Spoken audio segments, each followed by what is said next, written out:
오늘 말씀 제목을 성루에 서서 묻고 기다리다라고 한번 잡아봤습니다. 우리는 어제부터 하박국서를 묵상하고 있습니다. 하박국이라는 이름의 뜻은요, 껴안다, 포옹하다라는 뜻입니다. 바로 이 이름의 뜻처럼 하박국은 참 이해되지 않는 그 현실 가운데서도 변함없이 하나님의 뜻과 계획을 물으면서 끌어안고 포옹하고 씨름하고 있는 모습을 우리가 볼 수 있죠. 어제 새벽에 우리가 잠시 묵상했던 것들을 복습하면요, 1장 1절에서 바로 하박국에게 내려진 묵시의 경고다라고 말씀합니다. 여기서 경고는 사실 이제 뭔가 기쁜 소식이라기보다는 짐이란 뜻이에요. 짐, 무거운 부담이란 뜻이에요. 그만큼 사실 하박국이 선포하기에 쉽지 않은 메시지인 것이죠. 2절에서 4절까지 보면은 하박국의 첫 번째 질문이 나왔습니다. 무엇이냐면은 하나님의 율법을 무시하고 경시하고 정의를 시행하지 않는 이스라엘 백성에게 왜 침묵하시는지에 대해서 하박국은 하나님께 질문하고 있습니다. 그때 하나님께서는 이제 5절부터 11절까지 첫 번째 대답을 해주시는데요. 6절에 보면은 갈대아 사람들, 곧 바벨론 사람들을 사용하셔서 이스라엘을 징벌할 거라고 선언하십니다. 그들은 사나운 짐승처럼 무자비하고 잔인하게 이스라엘을 회파하고 무너뜨릴 거라고, 파괴할 거라고 선언하고 계시는 거죠. 그런 하나님의 대답에 이어서 바로 오늘 본문 말씀 12절부터 17절까지 하박국의 두 번째 질문이 이어집니다. 오늘 본문을 조금 더 자세히 우리가 살펴보면요, 12절 부터 17절까지의 핵심적인 내용은 이것입니다. 하박국이 이렇게 질문하는 거죠. 하나님, 그렇다고 치더라도 어떻게 하나님의 언약 밖에 있는 바벨론이 하나님의 언약 안에 있는 선민 이스라엘을 칠 수 있습니까? 라고 지금 묻고 있는 것입니다. 12절에 보면은 하박국은 하나님과 이스라엘의 변할 수 없는 언약, 굉장히 특별하게 둘 사이에 그동안 이어왔고 조성되어 왔던 언약의 전제하고 기초에서 항변을 시작하고 있는 것이죠. 그리고 13절에 보면요, 눈이 정결하신 하나님, 이 눈이라는 표현은 마음과도 이어지는 것이죠. 그러니까 마음이 정결하시고 눈이 정결하신 하나님께서는 왜 그 차이를 보지 못하십니까? 라고 지금 따지고 있는 거죠. 그들의 불의함과 그들의 포악함을 왜 보지 못하시고 그런 중차대한 일을 왜 그들에게 맡기십니까? 라고 악을 방관하시는 것 같은 하나님의 처사에 대해서 불만을 표합니다. 그리고 14절에 보면요, 그들의 처지가 어떻게 변할 거라고 지금 얘기합니까?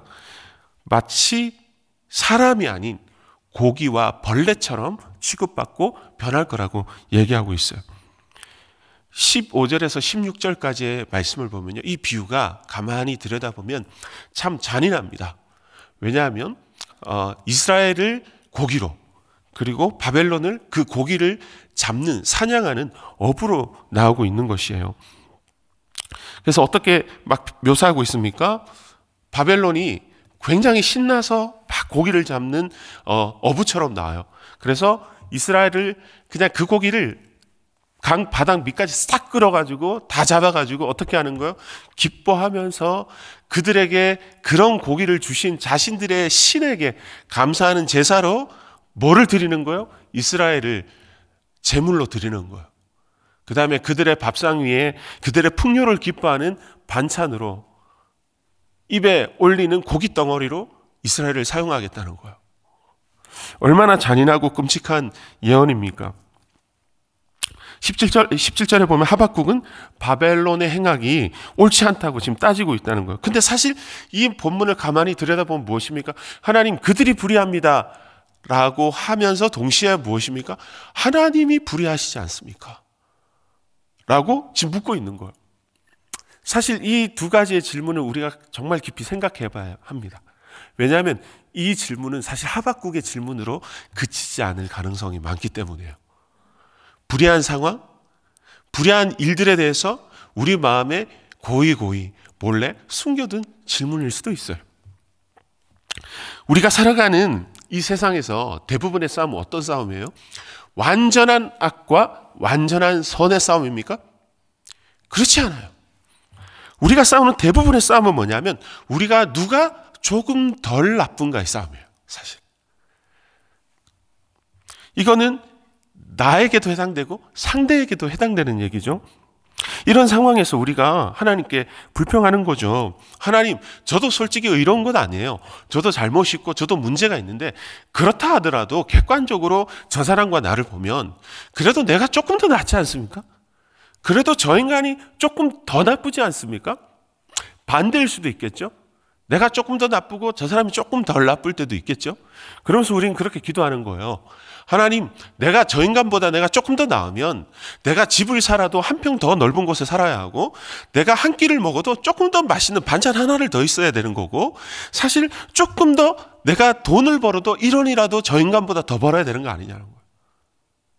사실 우리의 마음에 끊임없이 솟아오르는 질문이라는 거예요. 이 질문을 우리는 쉽게 이렇게 억누를 수 없어요.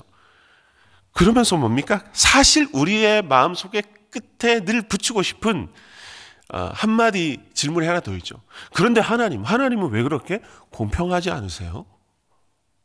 라는 것이죠.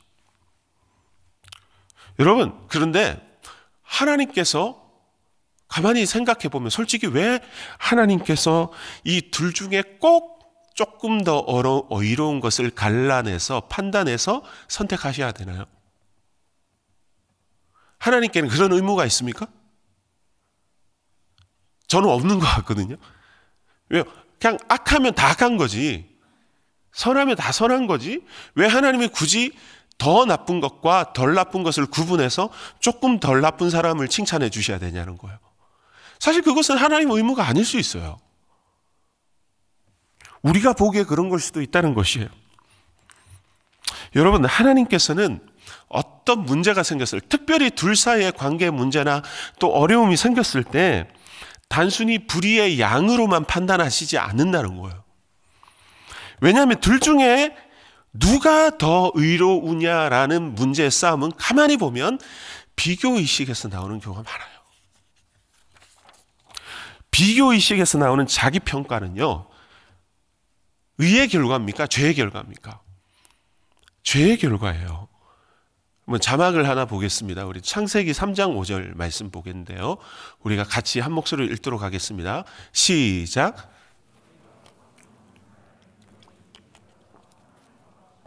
선악을 알 줄 하나님이 아심이니라. 아멘. 뱀이 인간을 무너뜨리기 위해서 들고 나온 최상의 카드, 무기가 뭐였다고 해요? 바로 비교의식이에요. 너희가 이것을 먹으면 어떻게 된다고요? 하나님처럼 된대요. 하나님처럼. 하나님의 형상을 닮은 인간이었기 때문에 하나님처럼 되고픈 열망이 있다는 사실을 강파하고 사실 그걸 걸고 들어온 거예요. 그 유혹에 무너져서 어떻게 된 거예요? 하나님을 의로 삼지 않고 하나님을 의로 삼는 것을 버리고 자기를 의로 삼는 선택을 한 것이죠. 바로 이것이 인간의 원죄이고 죄악이었다는 거예요. 이런 자기의는 사람을 어떤 죄에 빠뜨리죠? 바로 우월감과 열등의식이라는 비교의식에 집어넣습니다. 바로 이스라엘 백성들과 하박국, 어쩌면 이 두 부류 모두 이런 비교의식에 좀 빠져 있는 것 같아요. 우리도 그렇게 보면 가정, 직장, 교회 생활 또 혹은 관계 속에서 이런 양가 감정, 이런 함정에 빠질 때가 있다는 거예요. 사실 한번 생각해 보십시오. 우리는 하나님 앞에는 이런 고백을 잘해요. 하나님, 제가 죄인입니다. 하나님, 제가 죄인이에요. 하나님 앞에 제가 잘난 게 없는데. 근데요, 이 문제가 누군가와의 관계 문제로 들어가면 갑자기 내가 없던 의분이 내 안에 막 쏟아져 나오기 시작해요. 그러고요, 그렇게 얘기하기 싫습니다. 그 사람과 대비하면 싫어지는 거예요.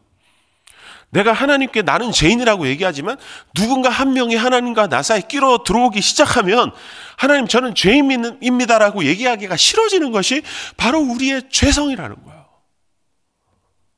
우리가 그렇게 고백하기가 너무 힘들어져요. 할 수만 있다면 어떤 명분과 논리를 끌어와서라도 내가 저 사람보다는 조금 더 의롭다는 걸 증명하고 싶은 것이 바로 우리의 죄성이라는 거예요. 자기 의의를 가지고 살아가는 사람의 가장 강력한 특징이고, 그것이 바로 자기 의의를 가지고 살아가는 사람들의 삶에 생겨나는 죄의 영향력이라는 거예요.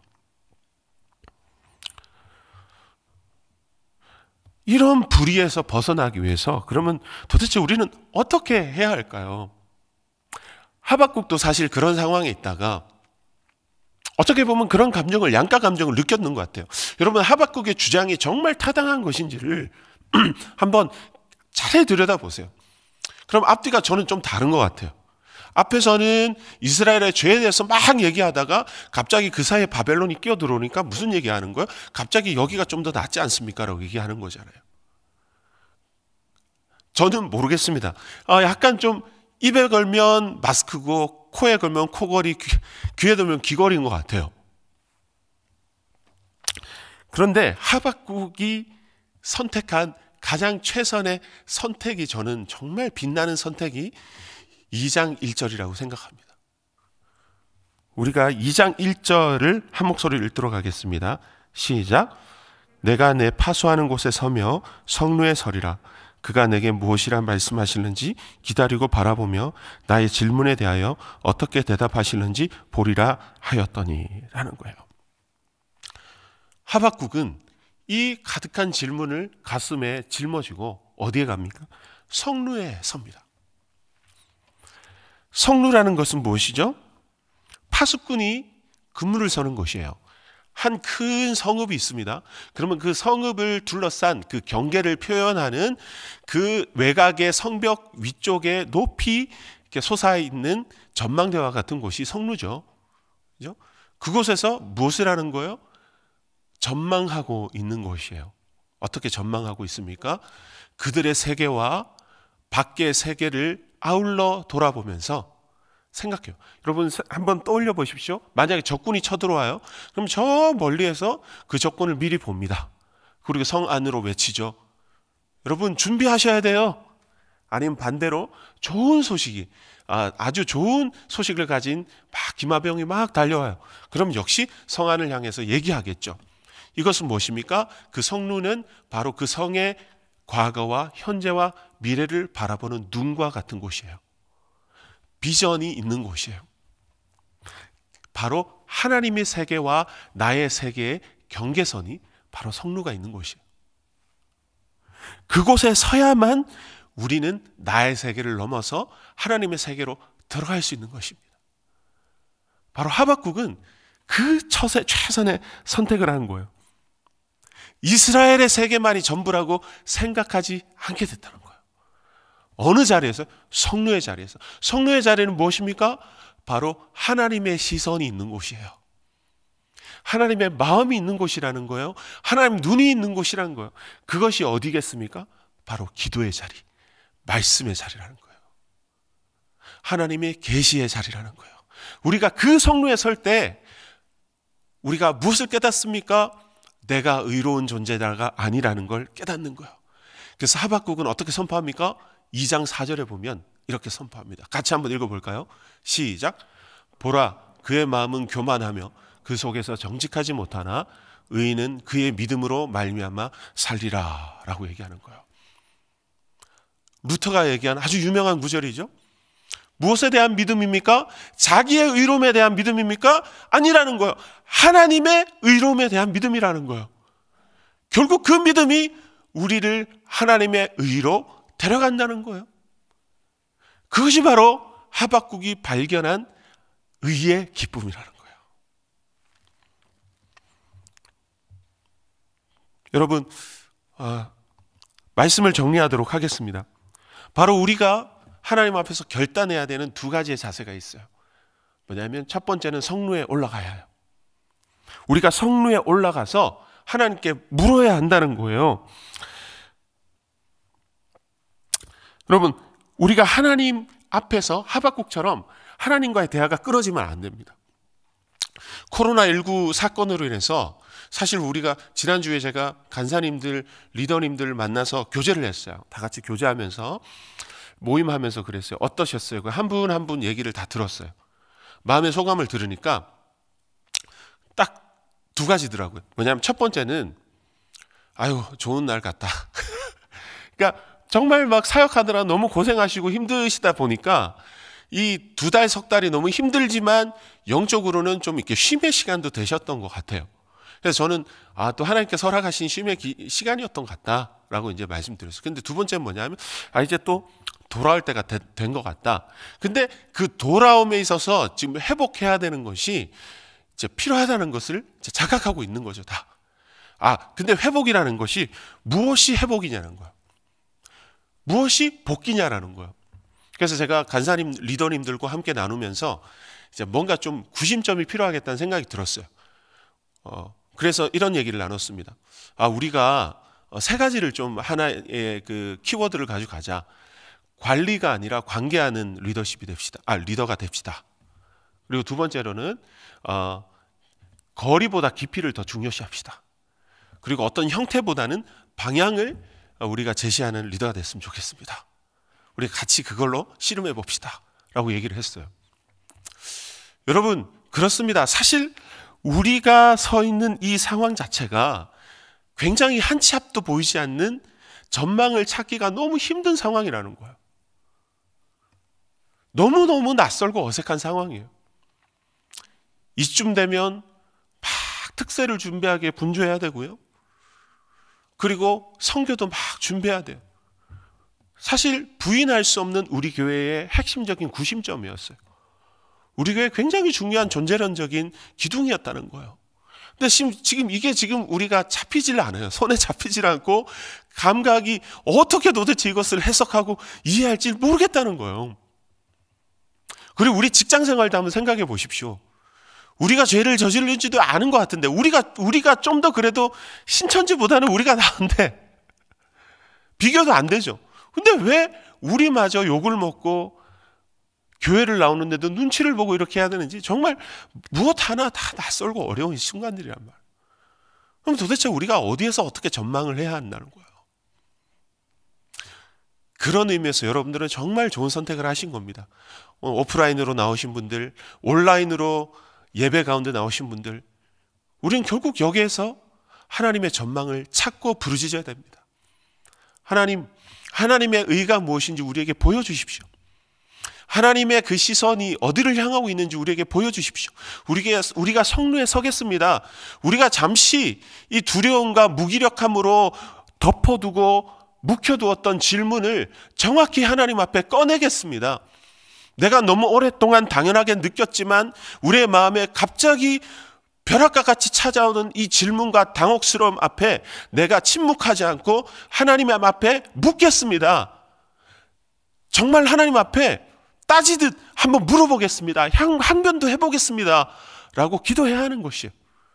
그리고 우리가 두 번째로 해야 될 일은 뭡니까? 기다려야 한다는 거예요. 기다려야 한다는 거예요.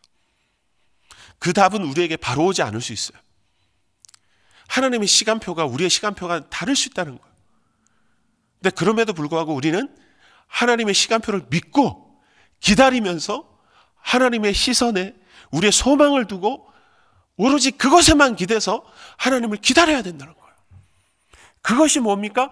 우리가 지금 현재 취할 수 있는 우리의 의라는 거예요.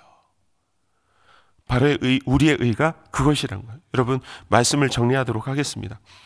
그렇게 됐을 때 우리에게 찾아오는 우리의 삶의 결과가 무엇입니까? 우리 같이 한 목소리로 읽도록 하겠습니다. 하박국 3장 17절에서 19절 말씀입니다. 바로 그런 씨름을 했던 하박국이 얻었던 답이었습니다. 같이 읽도록 하겠습니다. 시작. 비록 무화과 나무가 무성하지 못하며 포도나무에 열매가 없으며 감람나무에 소출이 없으며 밭에 먹을 것이 없으며 우리의 양이 없으며 외양간에 소가 없을지라도 나는 여호와로 말미암아 즐거워하며 나의 구원의 하나님으로 말미암아 기뻐하리로다. 주 여호와는 나의 힘이시라. 나의 발을 사슴과 같게 하사 나를 나의 높은 곳으로 다니게 하시리로다. 이 노래는 지휘하는 사람을 위하여 내 수금에 맞춘 것이니라. 아멘. 하박국이 얻은 것은 무엇입니까? 끝없는 메비우스의 띠와 같은 절망과 답답함을 얻었습니까? 아니라는 거예요. 여전히 상황이 불리하고 여전히 상황이 어렵지만 그가 바로 겁쟁이에서 혹은 그가 바로 회의주의자에서 용사로 바뀌었다는 거예요. 바로 이 장면은 용사의 장면이에요. 용사의 모습입니다. 아무리 힘들고 어려운 계곡이라도, 아무리 가파른 언덕이라도 사슴과 같이 그의 발을 뛰면서 아무리 강한 적이라도 싸우며 나가는 용사로서 하박국은 서게 됐다는 거예요. 여러분, 이것이 바로 하박국이 얘기하는 부흥입니다. 우리의 한 사람 한 사람의 삶 가운데 그런 부흥이 있기를 원합니다. 또 우리의 직장과 일터, 그리고 우리의 가정 가운데 그런 하나님의 의로 삼고 승리하는 부흥과 은혜가 가득 넘치기를 원합니다. 그리고 부디 바라는 것은 우리의 마음에 여전히 가시지 않는 이 갈등들, 고민들, 하나님, 제가 견딜 수 없습니다. 하나님, 이 불의한, 이 부조리한 현실 앞에서 제가 무엇을 끌어안고 씨름하며 무엇을 의로 삼고 살아가야 합니까? 라고 부르짖는 내 마음 앞에서 주께서 적절한 시기에 적절한 답을 주시고 성루에 서신 여러분들을 위로하시는 은혜가 가득하시기를 주님의 이름으로 축복합니다. 아멘. 이 시간에 말씀을 기억하면서 우리 함께 기도하며 하나님 앞에 나가겠습니다. 살아계신 하나님 감사합니다. 오늘 우리에게 은혜를 주신 하나님 아버지, 주님, 이 시간에 우리가 성루에 서서 주님께 물음으로 기다립니다. 하나님, 주여, 우리의 세계를 넘어서서 하나님의 세계로 아버지 하나님 들어가는 것이 우리에게 참으로 두렵고 힘들으십니다. 하나님, 우리가 믿음으로 아버지 그 세계